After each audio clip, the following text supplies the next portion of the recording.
Hey guys, I have a real treat for you this week. I'm here in Pebble Beach, California for the Monterey Car Week, taking a very close look at Lucid Air. Now, this is a company that's unveiled their car just very recently, but it seems like they're one of the most realistic alternative to Tesla Model S in a couple of years if they are able to get this car in production. Now, the prototypes that you see behind me are pretty impressive. Definitely on the interior, they went for a very luxury look. The exterior got mixed reviews. I personally like it, but obviously it's a matter of taste. Now, the car itself has a lot of impressive technologies. First of all, it can go up to 400 miles on one charge.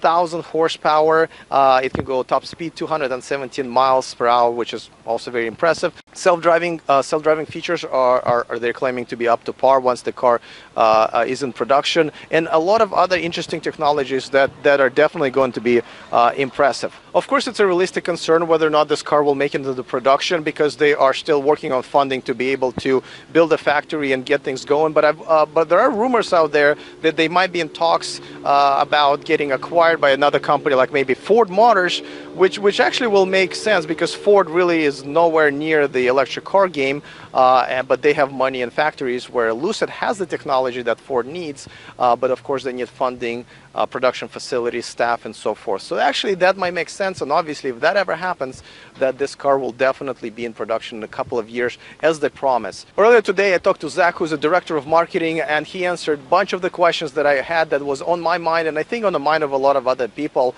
about the brand.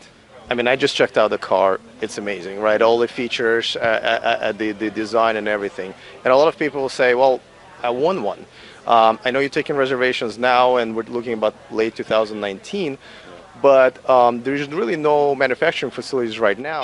What do you say to those people, and what is the plan moving forward to make sure that, common folk like me can have this car when we want one? Yeah. As you say, we are accepting pre-orders now, so if you want to get on the list, it's $2,500 deposit, fully refundable.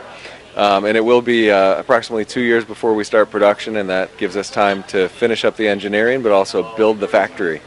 We have a site down in Casa Grande, Arizona, which is south of Phoenix. It's about halfway between Phoenix and Tucson, and we'll break ground on that later this year, and it takes about 2 years to build that factory. So realistically, when do you think the first deliveries will happen? Yeah. It'll be in 2019, probably second half of 2019. I think it's on everyone's mind, not just talking about Lucid, just pretty much any car that makes it to the market. People are always concerned about, this infrastructure, right? The car is just not enough at this point.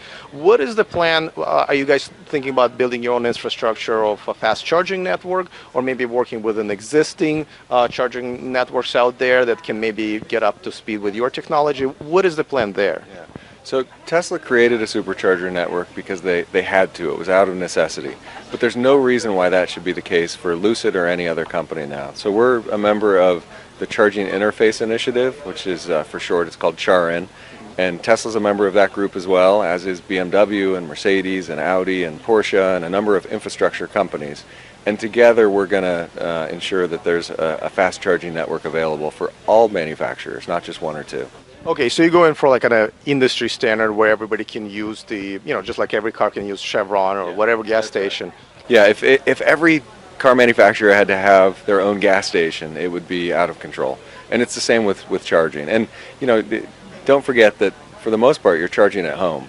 So you drive the car all day, you come home, you plug it in, the next day you go off with a full charge. What are the other features that you think kind of make this car stand out once it's out there? Yeah, so from a stats standpoint, it's the 400-mile range, it's the 0 to 60 under 2.5 seconds, but it's really the concept of the vehicle that makes it stand out. It's combining the three primary luxury car types with the mid-size luxury vehicle, so you have the agility and the efficiency and the speed, but then with an interior that's more like the long wheelbase luxury cars, and then an exterior aesthetic and a sportiness that's like a four-door coupe. So this one vehicle really captures all of that, those capabilities of the luxury experience. So that's really what makes it stand out. Now, speaking of that, now the back seat of this car is literally kind of a private jet kind of an experience, right? Now, are you guys going for more kind of a Mercedes-Benz kind of a Maybach experience, or you were kind of started thinking about self-driving services where this car can be just summons and do the Uber, self-driving Uber kind of a feature, and that's kind of a targeting the people who are just going to be riding it as passengers? Yes and yes. It's again, because of its breadth of capability. It's an excellent driver's car. It's incredibly fast. It's agile. This, steering feel matters. But at the same time, that the rear seat experience and the front seat experience, the car is going to be incredibly comfortable and spacious. So it's perfectly suited for a ride-share type of experience, or chauffeur-driven or autonomous. So the car does have all of the sensors and hardware necessary for full autonomy. And the software will take a bit more time to catch up and enable that level 5 autonomy for people that are familiar with the levels, which means just full autonomy. The car can drive itself. Okay, that's good news. So switching a little bit to a sort of production side, I know your website says that the first customers are going to get like the fully loaded top of the line version. Yeah.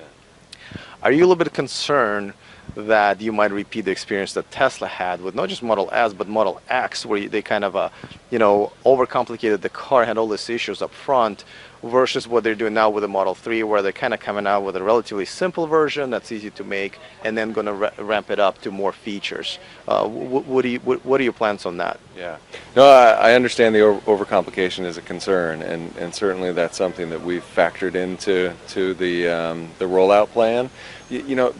With a car like the Model X, the problem wasn't that it was fully featured.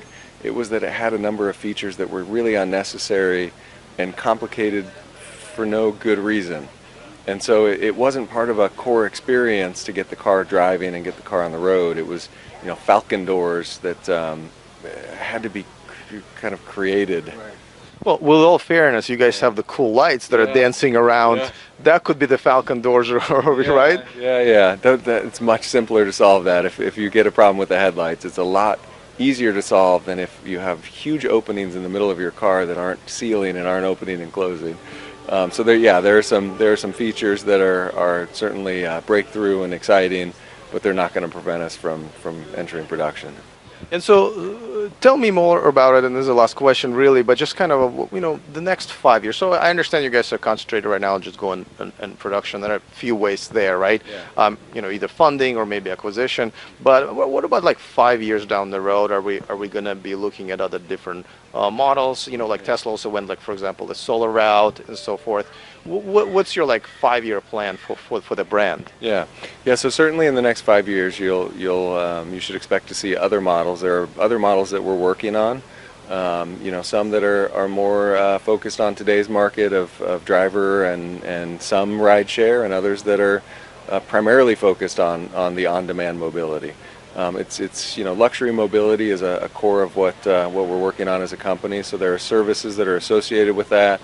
The connectivity of the vehicle, always being on and connected, allows you to do really unique things. And when you add autonomy and you add the comfort and some of these on-demand business models, certainly you can expect that you'll see more than just cars coming out of the company. Well, I'm definitely impressed. I mean, all these features, and I absolutely love the luxury interior that I think a lot of people, including myself, think is maybe missing from the Tesla brand. I know that they've gone for more a minimalistic, clean look, but I do like the luxurious look that this car has. So I'm a potential client in the future, I'm definitely going to keep my eye on it. Well, that's it for me here in Pebble Beach. I will see you guys next time, and remember to stay charged.